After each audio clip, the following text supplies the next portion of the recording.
This is Understanding Europe, brought to you by CEREM, the Centre for European Research in Maastricht. Ce premier marché commun, ces premières institutions supranationales, c'est l'Europe qui commence à s'unir.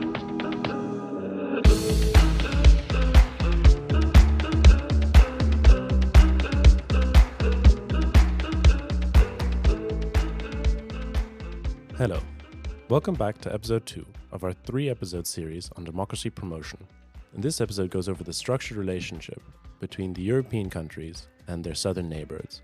The conversation is broad, both in territory and in time, going from Morocco along the entire Mediterranean coast all the way up to Lebanon, and starting basically about 100 years ago.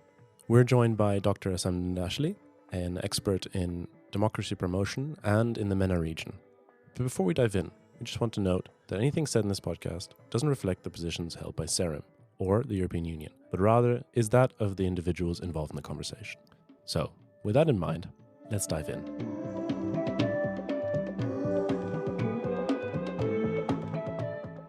Welcome back, everyone, to episode 2 of season 2 of Understanding Europe. And today we're discussing EU democracy promotion in the Southern Neighbourhood.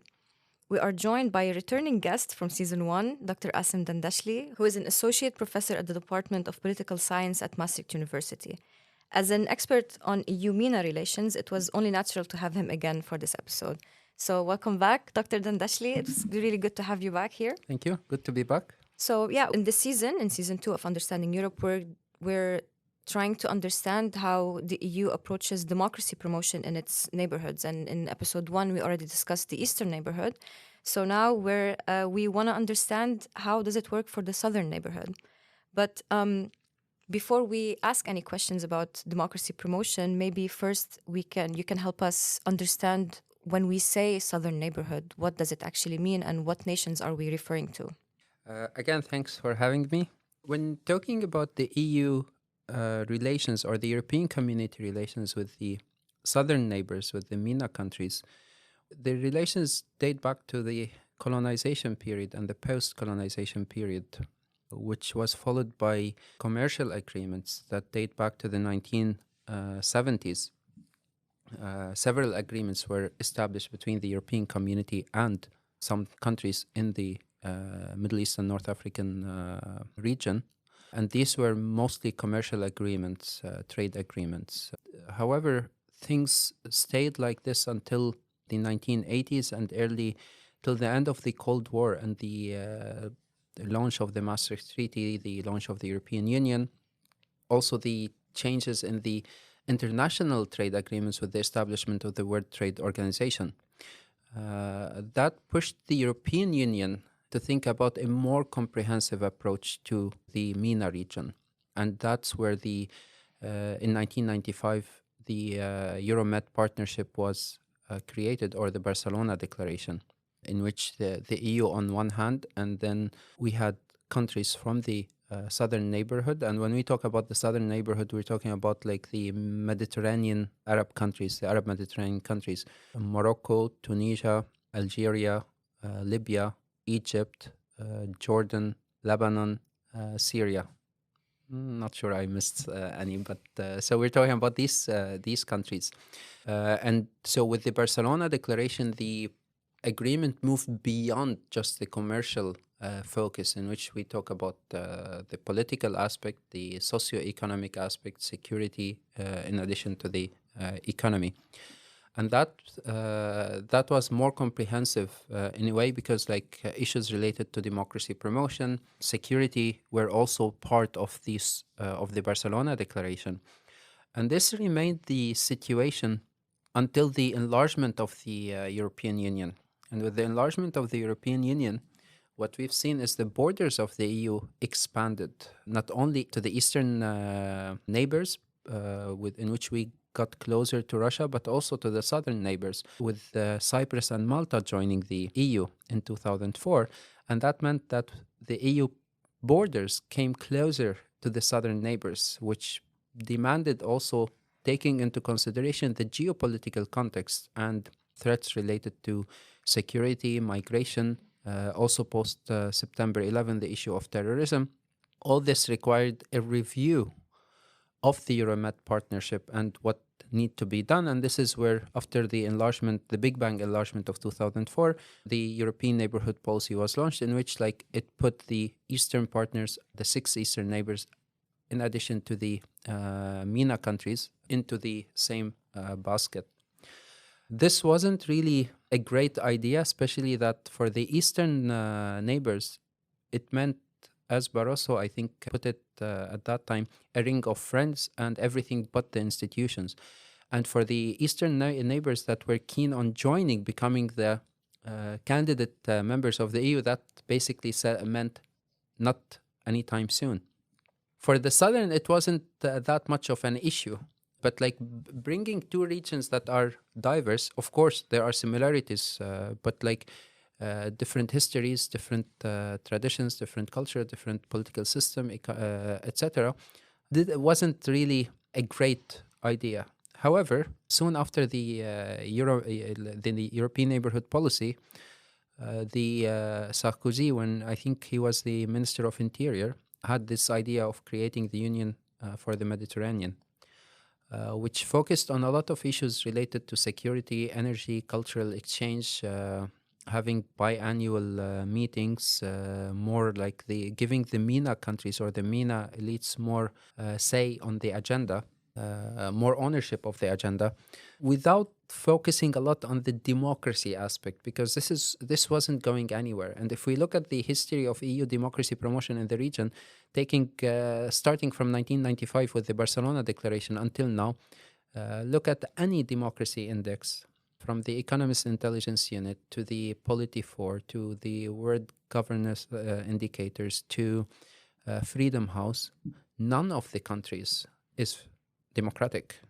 And the best scenario that we see when it comes to EU democracy promotion, it's limited success, few advancement, but not much has been achieved. Countries that were already hybrid regimes continue to be hybrid regimes. Countries that are authoritarian continue to be authoritarian. We've seen some changes with the Arab uprising, but this is something I think we will talk about it later in this episode.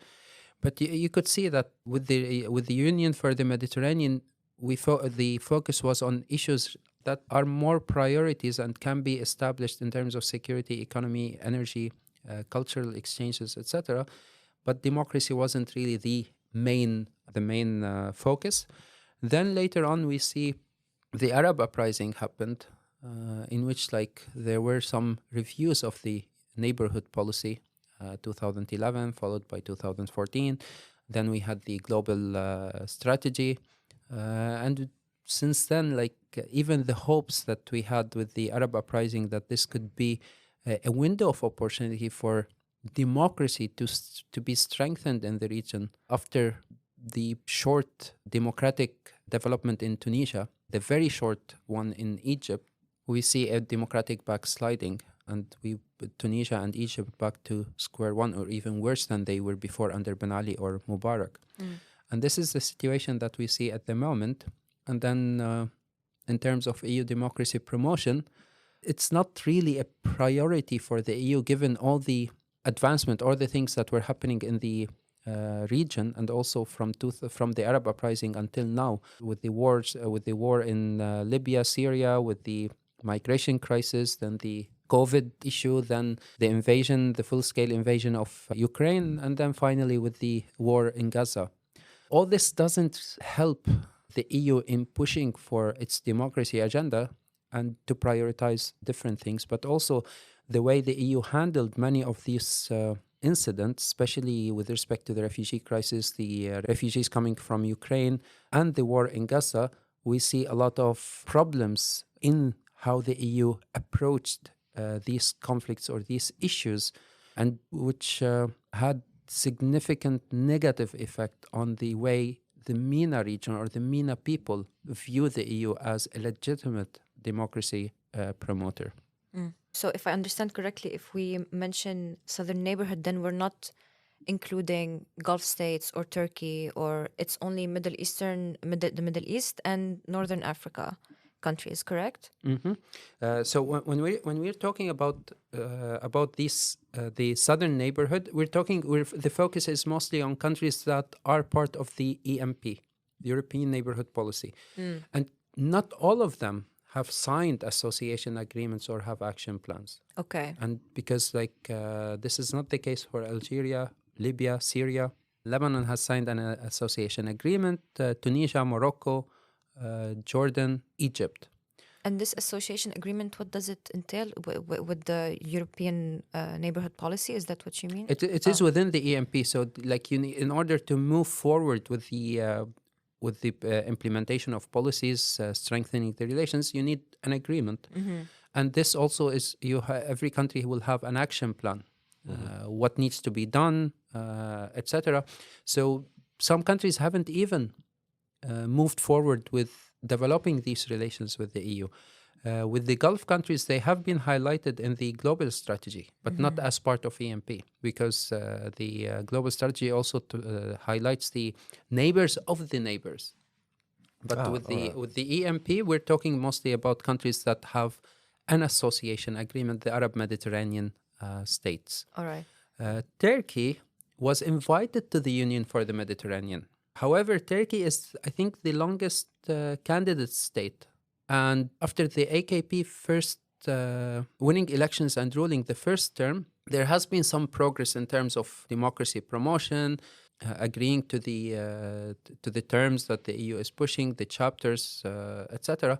But then the signals that were received from countries not keen on having Turkey joining the EU. Mostly Austria and France, probably. Germany as Germany also makes sense. So that gave a negative indicator that whatever we're going to do, we're not going to join. And of course, like, there were tendencies in the domestic situation to move away from that. And with the Arab uprising, we see Turkey playing more as a regional player, being involved in some Arab countries with the Arab uprisings in Syria. So it's trying to play more of a regional player than being part of the EU at the moment, especially like playing a role in the Ukraine-Russia war, trying to deal with the current war in Gaza, the relations with Libya, with some African countries. So it's trying to play this more of a regional player compared to like meeting the criteria to join the EU.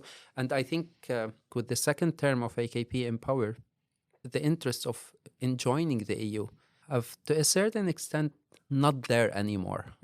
But how things will develop in the future, nobody knows. But the signals from the EU that this is the largest Muslim country, like it's not fully European, like only part of it. So there are many reasons why some countries in the EU are not keen on having Turkey in.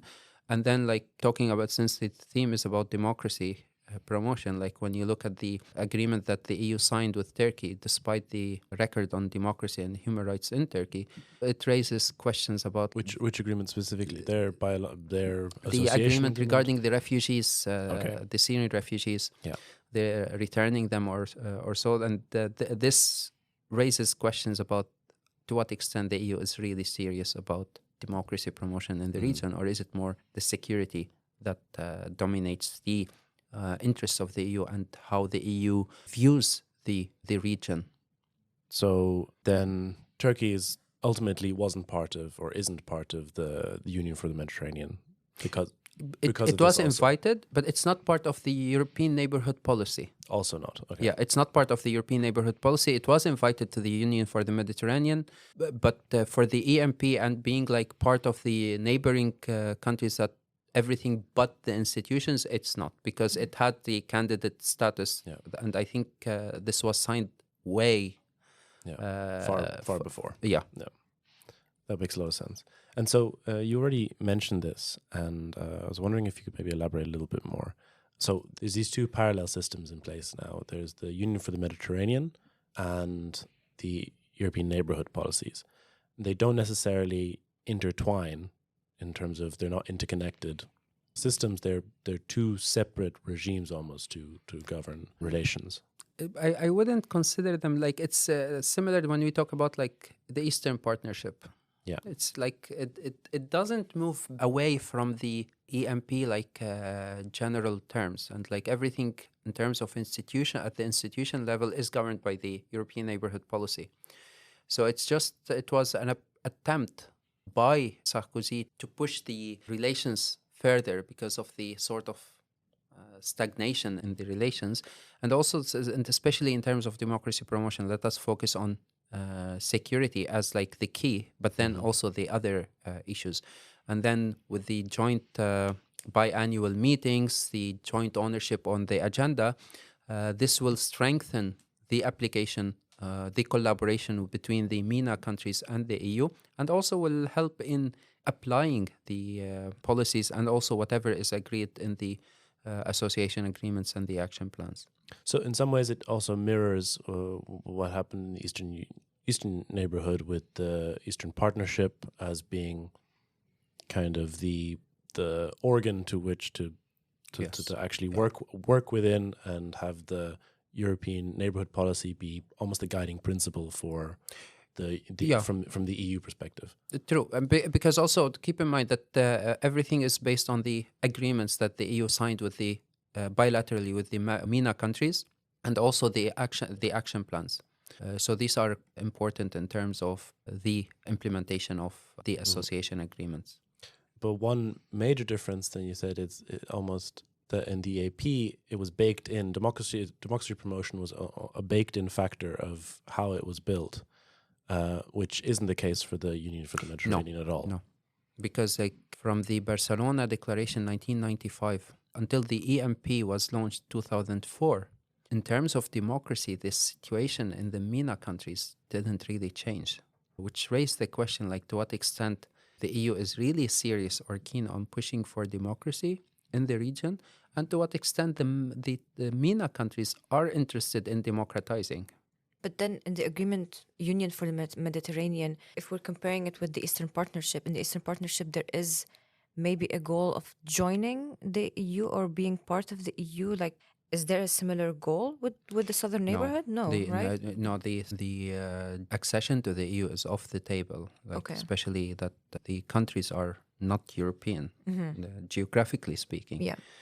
I think in the late 80s, Morocco tried to apply for joining the European community, and then it was told like you're not part of the European continent. So this is something to keep in mind. That, and also remember the MENA countries, it's not in their own, it's not at least on their agenda that they want to join, similar to what the Eastern partners had. Yeah. So it's not a priority for them. They are interested in other things like access to the market, developing trade, facilitation of movement, so the mobility, market, and money, and that's what interests the MENA countries further. Would you say that the Union for Mediterranean had benefits, or did it reap any benefits throughout its history of existence? Which is only about 20 years, more or less. Less than 20 years. Okay. Yeah, but we're getting there.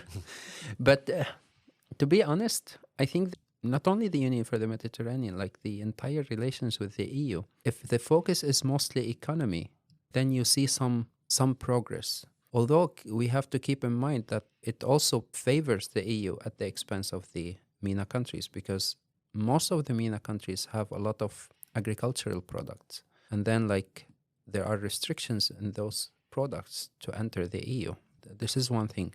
What is advanced in the relations is the security aspect and the collaboration between the MENA countries and the EU in terms of security, in terms of migration, in terms of fighting terrorism, border control, you name it. In terms of democracy, this is the least advanced when it comes to the EU-MENA relations. And whenever there is a discussion about democracy, security, the EU always prioritizes security because this is more important for them.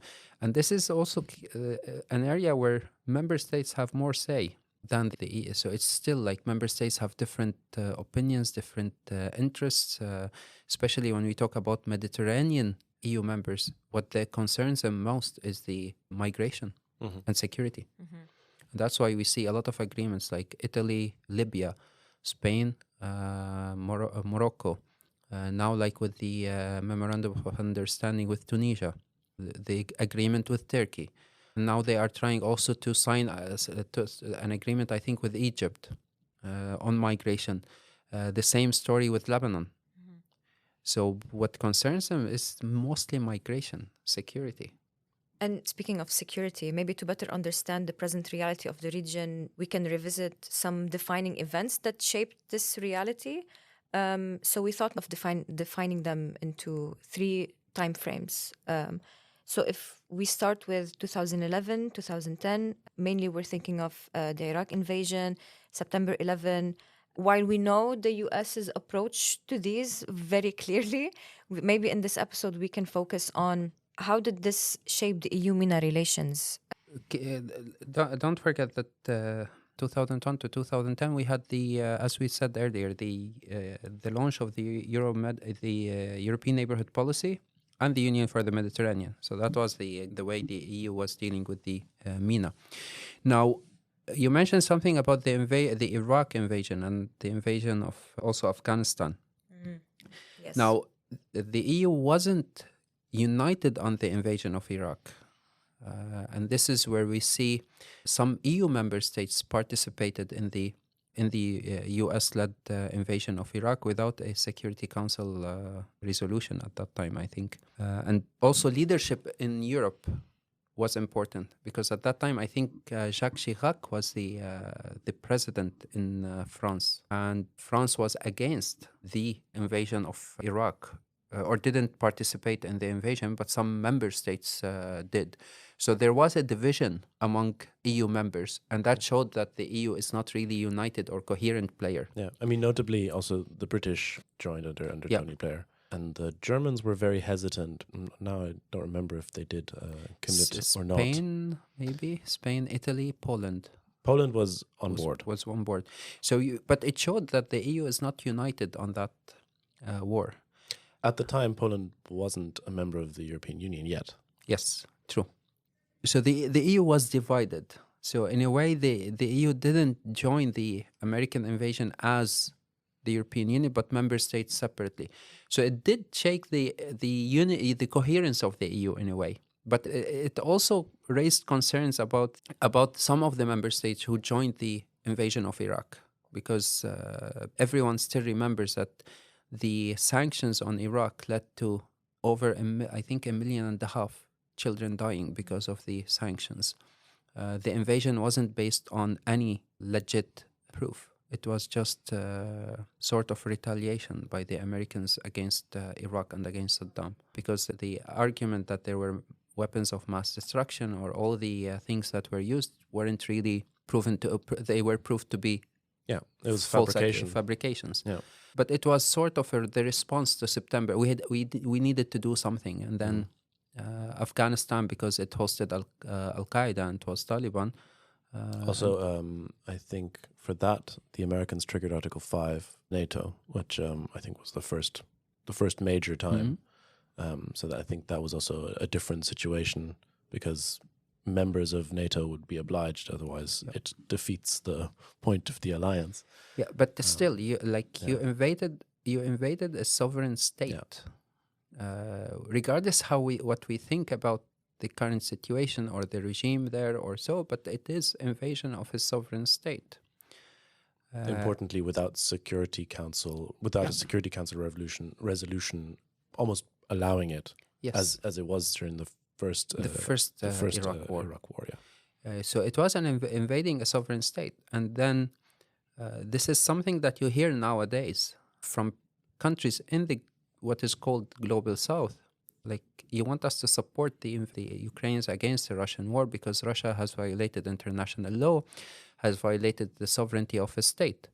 But then, how did you justify the invasion of Iraq, Afghanistan, while at the same time you didn't have a Security Council support, so you didn't have a mandate to invade those sovereign states, and you want us to use the same to basically support Ukraine against Russia because Russia has violated international law. Like, either we all stand by international law and apply it consistently, or don't cherry pick where international law can be applied, where sovereignty of states can be violated, depending on who's the aggressor.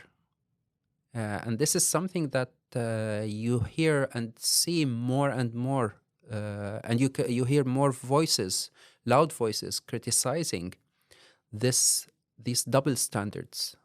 Not only by the United States. The United States has always been criticized for double standards, but also nowadays with the Europeans. The EU has always been criticized for preaching something, talking about human rights, democracy, etc., but then doing the opposite.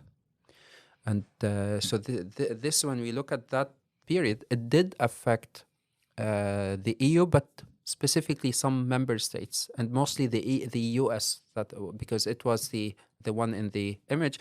And this didn't prevent the EU from launching the European Neighbourhood Policy in 2004, and then the Union for the Mediterranean. So this didn't prevent the EU from developing the relations further. So it didn't affect the EU in a way. At the same time, after the launch of the Union, after the Union for the Mediterranean, we shouldn't forget that Europe was hit by the financial crisis, and the international, basically, many countries were hit by the financial crisis. And then soon after that, the Arab uprising started.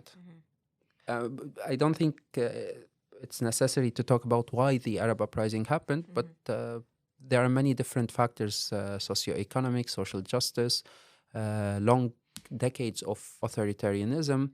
But the main thing is the human dignity and social justice.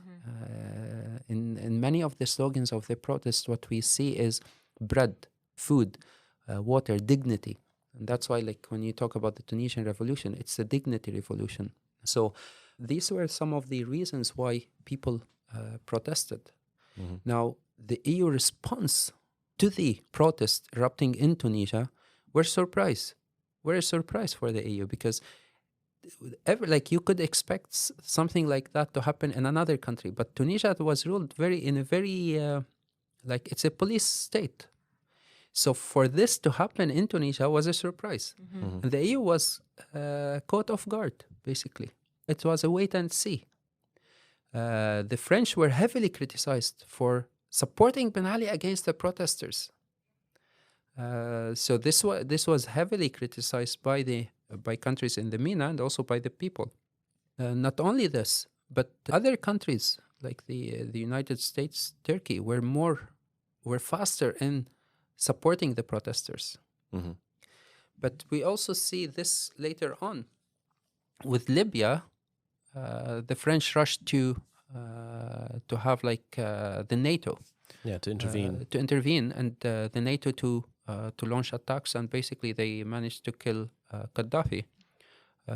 In Egypt, it took a while, but there were a lot of pressures from the Americans, because we shouldn't forget that some countries have the EU leverage is weaker than others. So if we look at Egypt, the Gulf countries are more important in Egypt because of the support that Egypt receives from the Gulf countries. The US is more important in Egypt because I think Egypt is the second country after Israel to receive aid from the United States. So the EU role is less important. It is important, but it's less compared to the other two.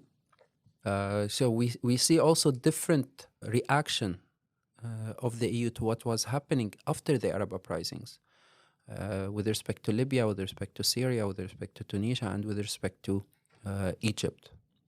I think we can elaborate on these points as we move on.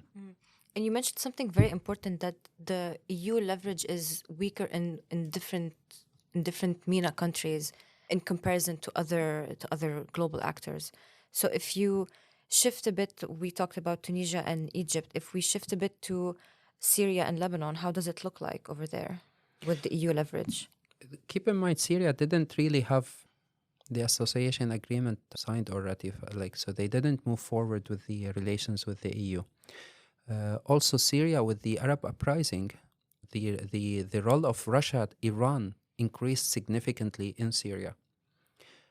Also, the EU still doesn't want to have any relations with the Syrian regime, despite that Assad is still in power. And several Arab countries, Gulf countries, have already normalize the relations again.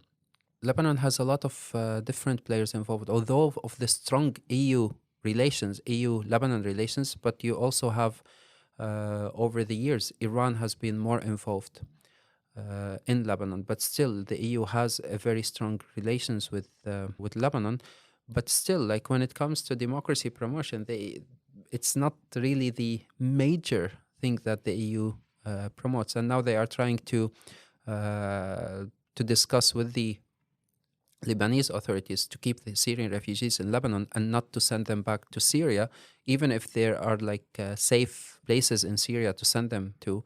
And at the same time, they want more cooperation from the Lebanese authorities to cut any attempts to cross the Mediterranean to go to Cyprus, because Cyprus has been having issues with refugees crossing from Lebanon. So the priority for the EU, you go back to security and migration. But still, even when the EU has strong relations with the country, like strong relations with Morocco, Tunisia, how's the situation for democracy?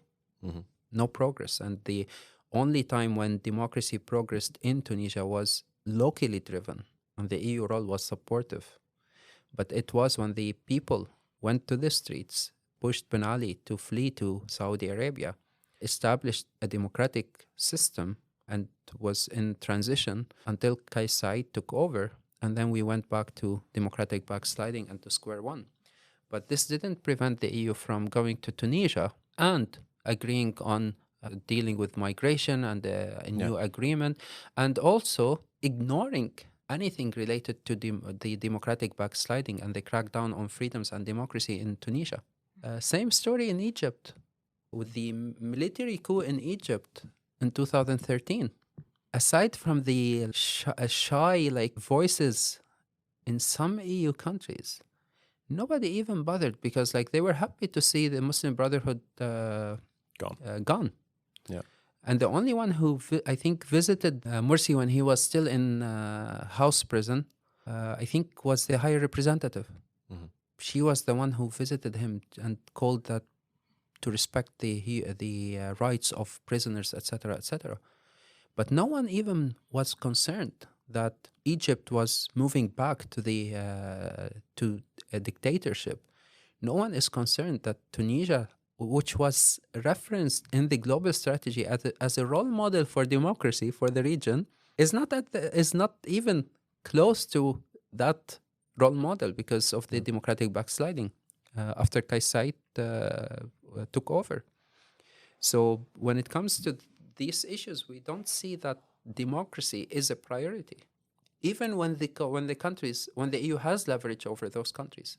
Because you could argue, even if the EU has leverage over those countries, that those countries, the EU needs them to fight illegal migration.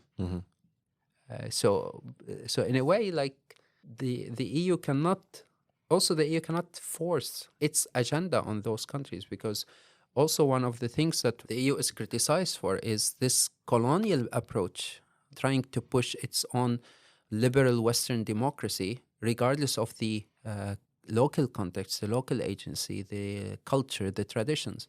And the EU has been heavily criticized for that. Even with that, and trying to show that, we do push for democracy, what has the EU done over the past decades, besides just the rhetoric? Whenever there's security, democracy, and the region is full of crisis and conflicts, so security is always a priority. So why to talk about democracy if you're not really serious about it? Yeah. So really, the overall relationship has been since its creation one that has been securitized, both in terms of energy extraction, basically, in terms of governing irregular migration across the Mediterranean, and in terms of economic cooperation. On the one hand, export, import of different foods mostly. And that's pretty much governed the entire relationship, with anything close to democracy promotion being not really a factor at all. If anything, more of a hindrance to deal with the previous 3 points. Yes, unfortunately. And this is something that the EU has been criticized for. If democracy is not really a priority, why do you even say that you are pro-democracy and that we want to promote democracy. And then like when it comes to violations of human rights, democracy, etc., negative conditionality is not implemented. So if you're serious about democracy promotion, then why not be consistent in applying, sanctioning countries and depriving them from the aid and the support that those regimes receive?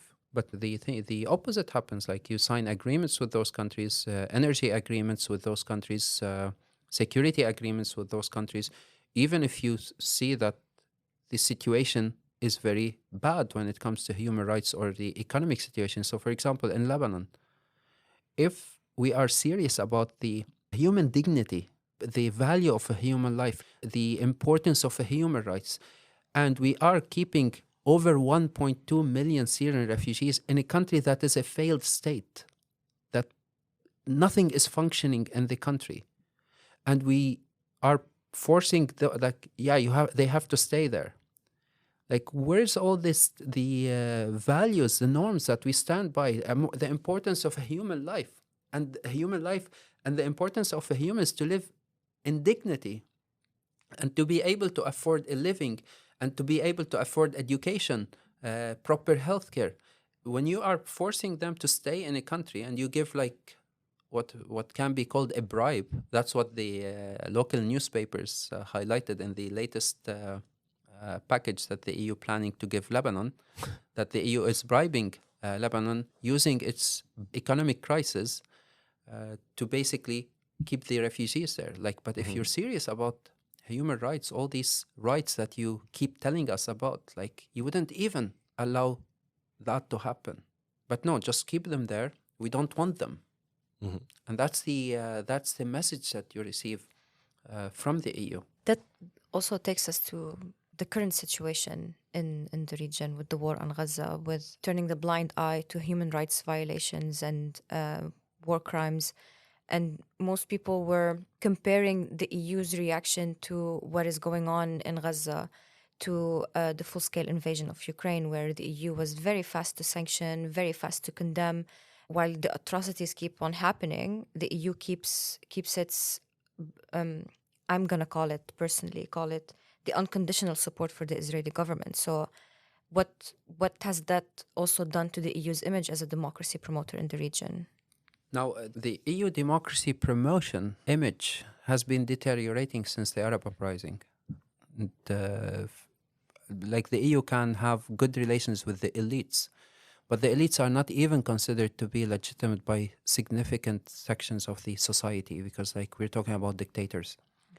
But since the way the EU handled the Arab uprisings, the way it handled the protests, the way it dealt with the Libya crisis, because in Libya we still, because of the differences between the French and the Italians,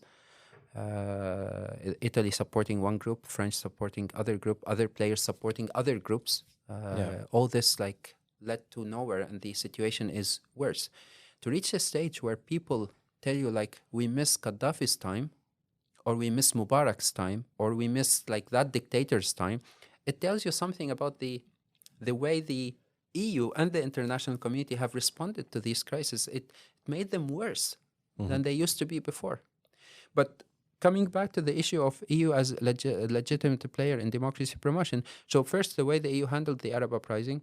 Second, the way the EU handled the refugee crisis.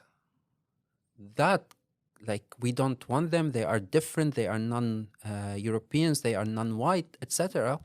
That was like something that for us who work on democracy promotion started questioning, like, how do we go to the region and interview people about EU democracy promotion when this is the thing that you hear from EU leaders?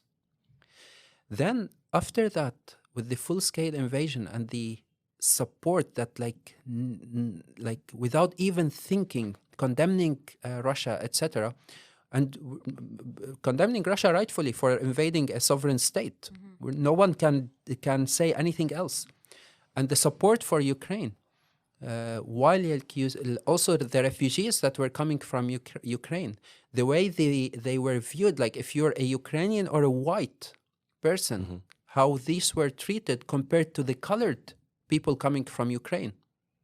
not allowed in, etc. So how do you think that the people of the region viewed this? And right away, people started comparing the EU reaction to the welcoming policy of countries with respect to the refugees from Ukraine, despite what the media says, or the EU discourse, that these are mostly like women, they are blah, blah, blah. And compared, like, most of the Syrian refugees were like male adults, young, etc. The EU leaders seems to have these double standards. Like, if you're white, then you are eligible for like full human rights respect. And like you are equal, like you have to have all the freedoms, etc. If you're non-white, then you are like viewed as a second or third even category citizen, or a human being, unfortunately. But this is how things were viewed by the region.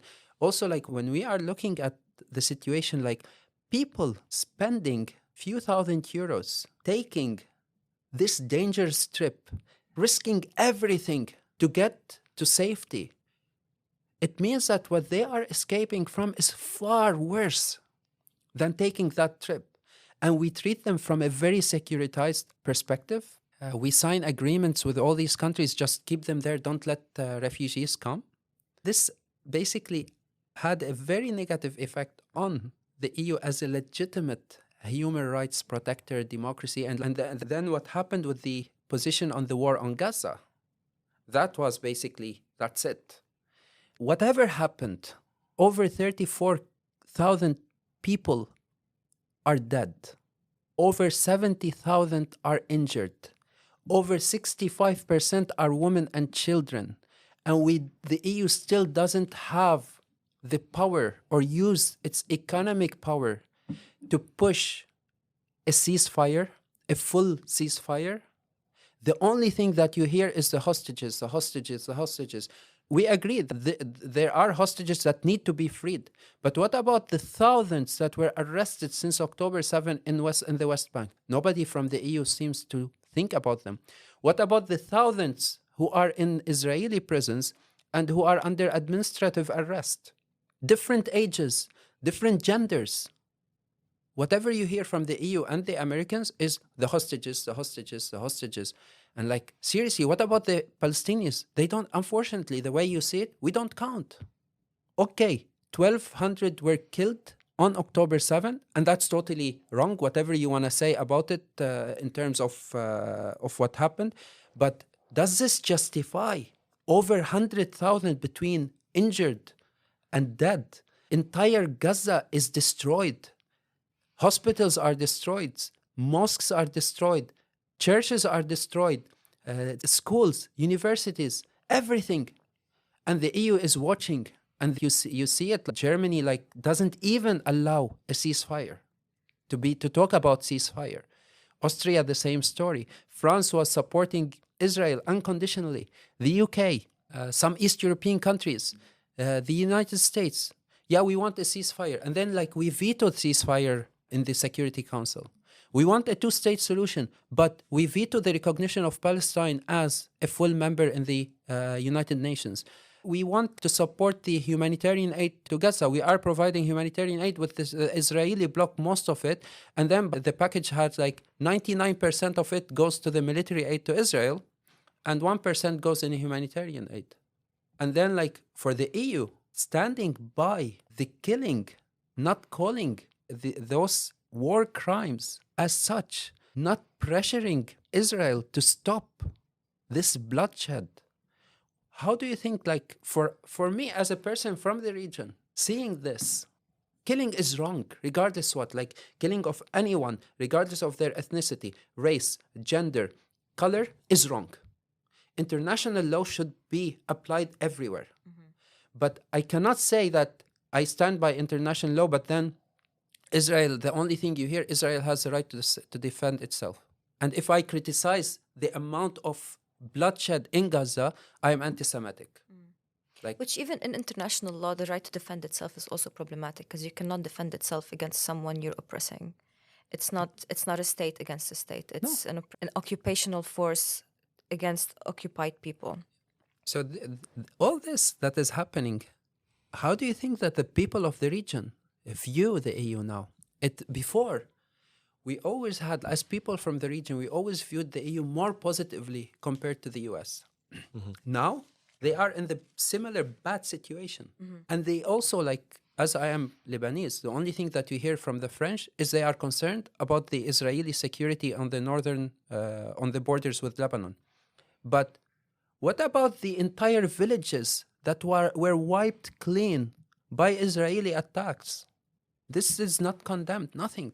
And if we look at the Arab-Israeli conflict or the Lebanese-Israeli conflict over the past decades, and also what's happening in Palestine between the Israelis and the Palestinians, how many times Israel was condemned for its crimes? None. In the Qana massacre, nothing happened. 1996. Over 200 innocent civilians, children, women, they were hiding in a United Nations building and they were bombed. In 2006, significant parts of Lebanon were destroyed. Nothing happened. Now what's happening in Gaza and on the southern borders of Lebanon? The only thing that you hear, Israel has the right to defend itself. The hostages, Israel's security, we stand by Israeli security and protection. But who stand by our security? We're talking about like the number one military in the region that has the support, unconditional support in weapons from European countries, the US, the UK, and others, against a strip that is under siege for ages. No one even condemned that. You want to say that the Gaza Strip has Hamas, all these are supporters of Hamas. You have over thousands of new prisoners, thousands of Palestinians arrested since October 7. You have the increase of settlements in the West Bank. You have settlers attacking Palestinians. The European Union doesn't see that, except just like a little bit of, we condemn the excessive use of force in the West Bank. But what have you done to really push for a ceasefire? Nothing. And I've written something with a friend of mine, Christos Cortelis, that was published in October, about that the EU has the ability, economically speaking, to basically push the Israelis for a ceasefire. The Americans have the ability, because if it wasn't for the Europeans economically and military, and if it wasn't for the Americans military and economically, the Israelis couldn't continue with the current war. But this stance of the EU, basically what you hear all the time in the region is that the mask has fallen. That all this hypocrisy about promoting democracy, human rights, that every individual life is valuable, etc., doesn't apply to us.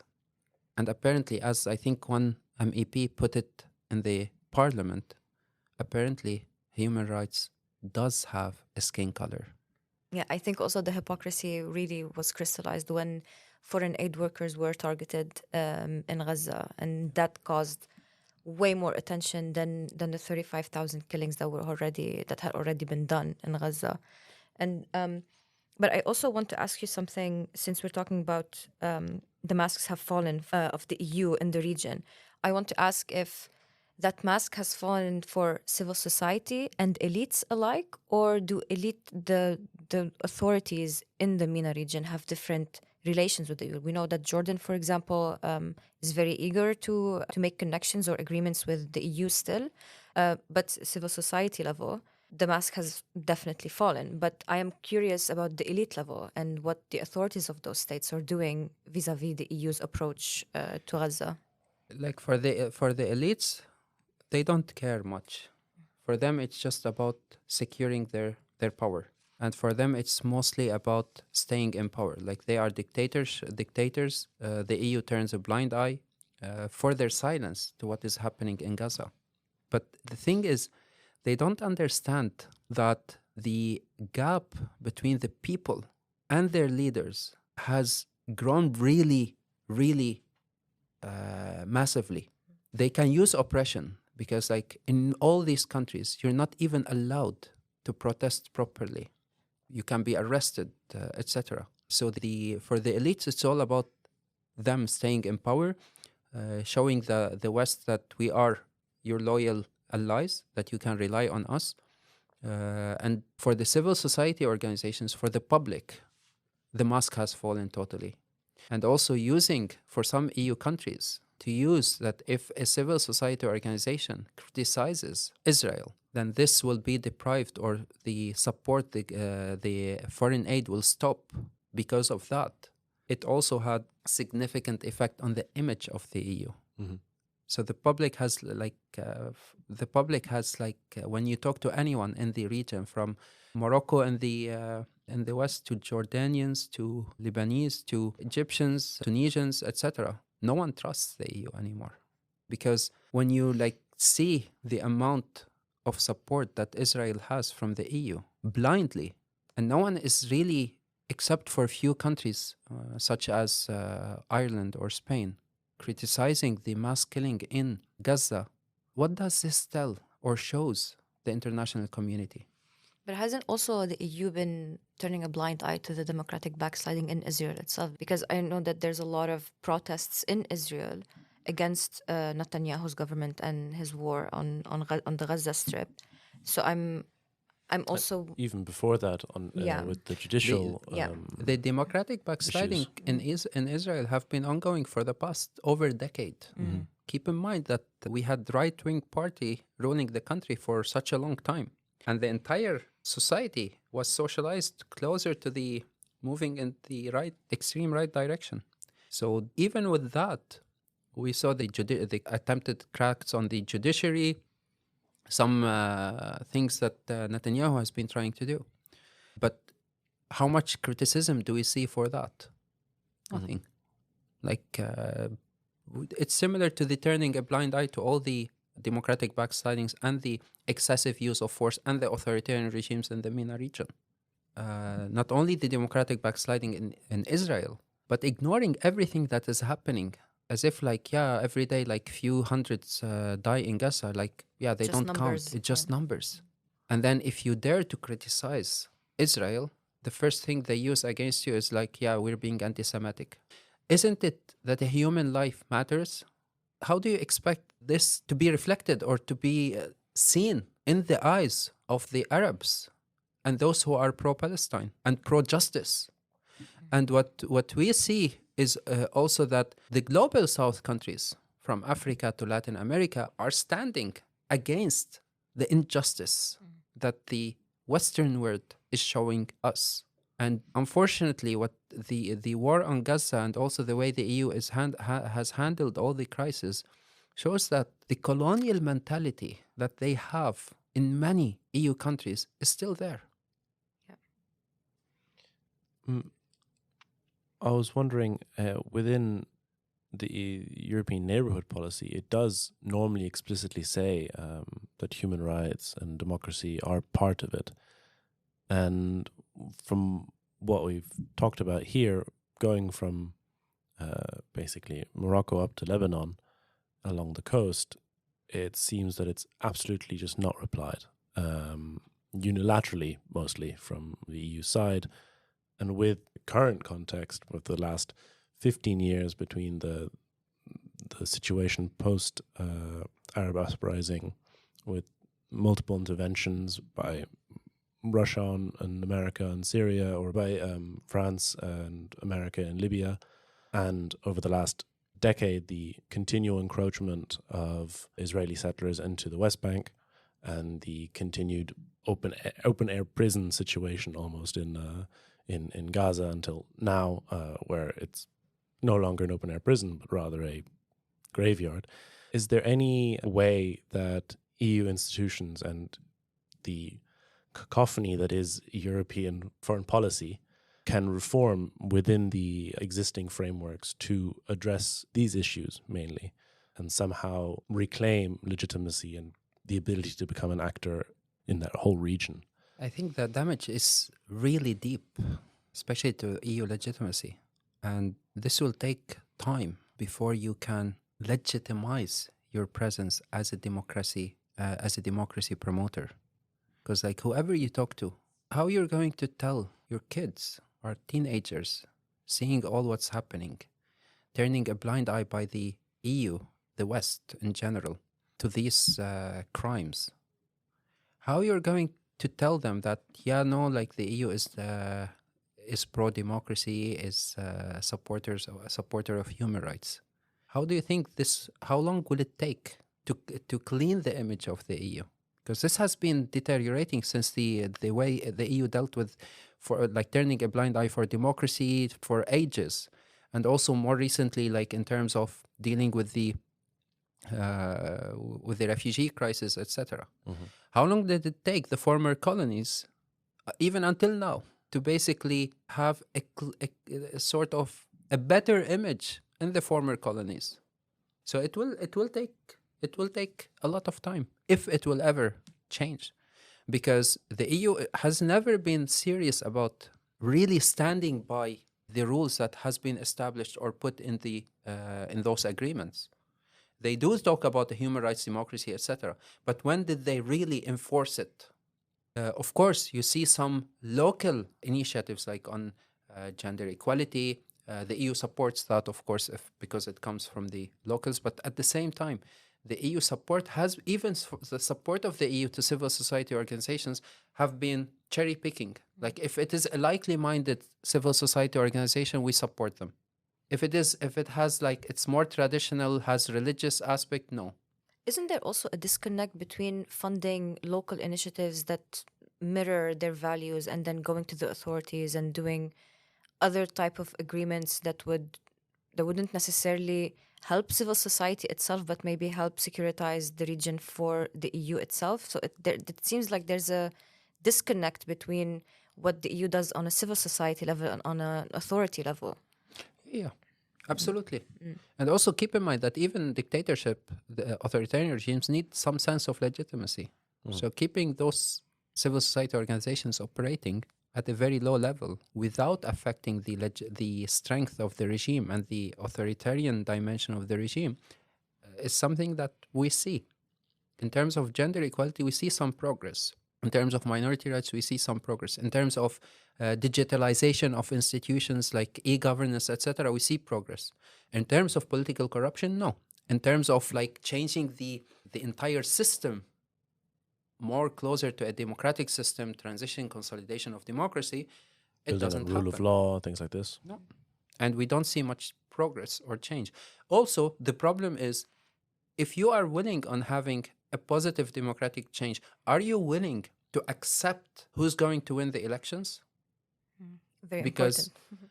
if you are willing to accept who's going to win the elections, when Ennahda won in Tunisia, EU countries weren't that happy. When the Muslim Brotherhood won in Egypt, they weren't happy.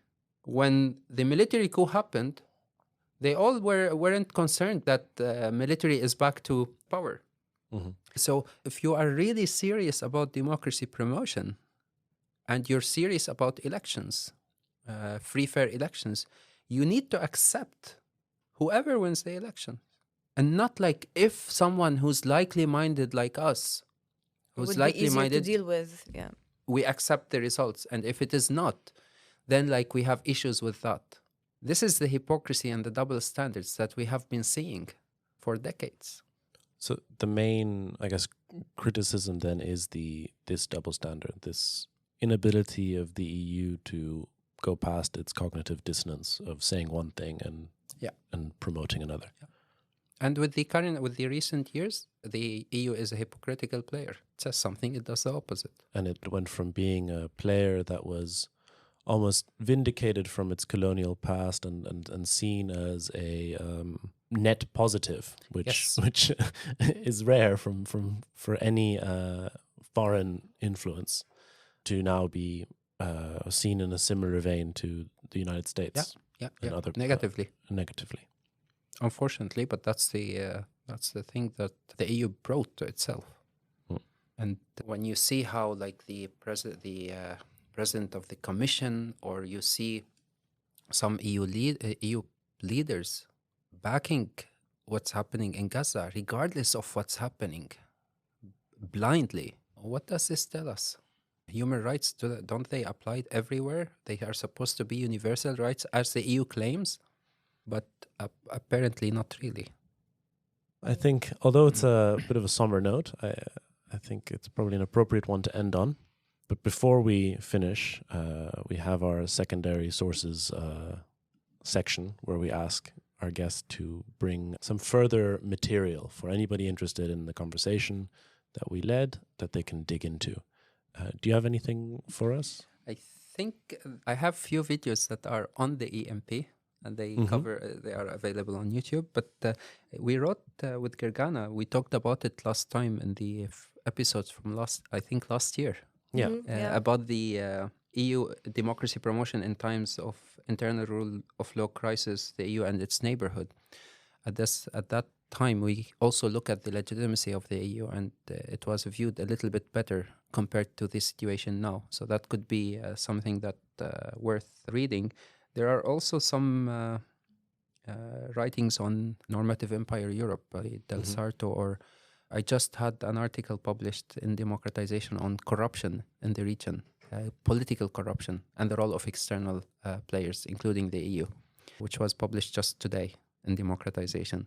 So these are some of the things that are more on the academic level. On non-academic or like more journal, there are many think tanks that are publishing on the situation. Middle East Policy Center, for example, they are publishing. Also, you find a lot of interesting open ads on Al Jazeera or the Conversation that deal with these issues. Okay, thank you very much. Yeah. We'll make sure to put them in the description and label them. Thank you so much for making the time and talking to us. It's a lot to go through. It's a large region, but it's been a thanks a lot for having me. And, it was a pleasure to discuss all these issues. It's a lot to grasp and digest, but it's maybe a lot of food for thought. Thanks, everyone, and see you in the next episode where we discuss internal dynamics of European democracy. Talk to you soon.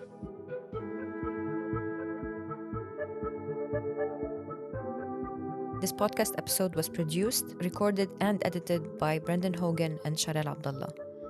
The music for this podcast episode has been produced by Stone Ocean.